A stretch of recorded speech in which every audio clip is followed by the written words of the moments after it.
प्रेरितों 22 अध्याय। भीड़ के सामने पौलुस का भाषण।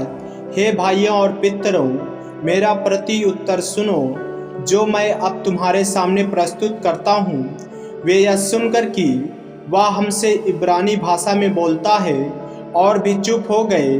तब उसने कहा, मैं तो यहूदी मनुष्य हूँ, जो किलिकिया के तरसूस में जन्मा, परंतु इस नगर में गमलीएल के पाँव के पास बैठकर पढ़ाया गया और बाप दादों की व्यवस्था की ठीक रीति पर सिखाया गया और परमेश्वर के लिए ऐसी धुन लगाए था जैसे तुम सब आज लगाए हो।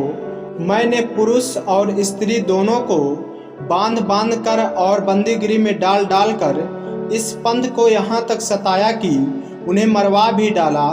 इस बात के लिए महायाजक और सब पुरनिये गवाह हैं कि उनसे मैं भाइयों के नाम पर चिट्ठियाँ लेकर दशमिक को चला जा रहा था कि जो वहाँ हों उन्हें भी दंड दिलाने के लिए बांधकर यरूशलेम लाऊं।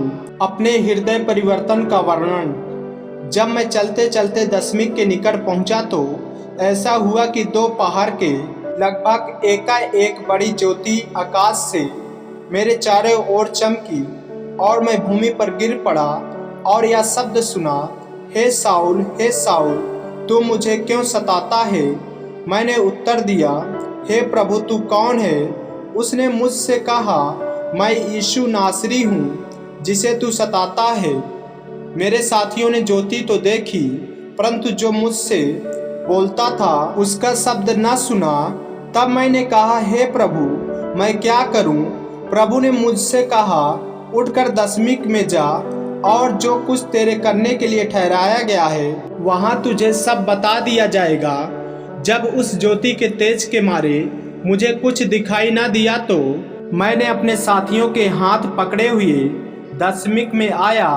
तब हनन्याह नामक व्यवस्था के अनुसार एक भक्त मनुष्य, जो वहां रहने वाले सब यहूदियों में सुनाम था, मेरे पास आया और खड़े होकर मुझसे कहा, हे भाई साउल, फिर देखने लग। उसी घड़ी मेरे नेत्र खुल गए और मैंने उसे देखा। तब उसने कहा, हमारे बाप दादों के परमेश्वर ने तुझे इसलिए ठहराया है कि तू उसकी इच्छा को जाने और उस धर्मी को देखे और उसके मुंह से बातें सुने, क्योंकि तू उसकी ओर से सब मनुष्यों के सामने उन बातों का गवाह होगा जो तूने देखी और सुनी है। अब क्यों देर करता है? उठ, बपतिस्मा ले और उसका नाम लेकर अपने पापों को धो डाल। अन्य जातियों में प्रचार का आह्वान। जब मैं फिर यरूशलेम में आकर मंदिर में प्रार्थना कर रहा था तो बेसुध हो गया और उसको देखा कि वह मुझसे कहता है, जल्दी करके यरूशलेम से झट निकल जा, क्योंकि वे मेरे विषय में तेरी गवाही न मानेंगे।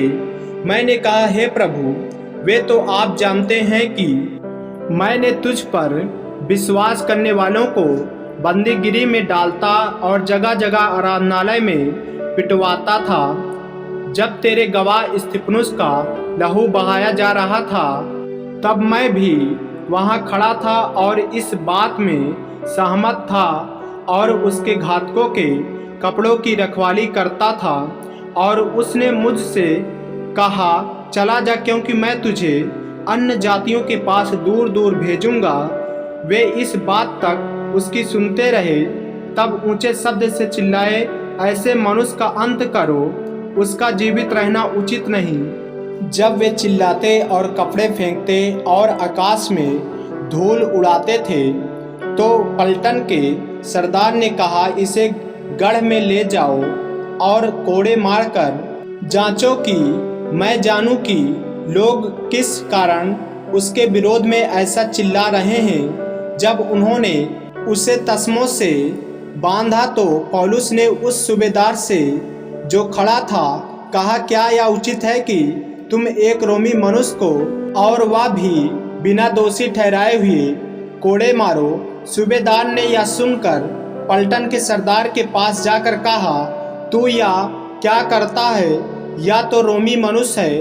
तब पलटन के सरदार ने उसके पास आकर कहा, मुझे बता, क्या तू रोमी है?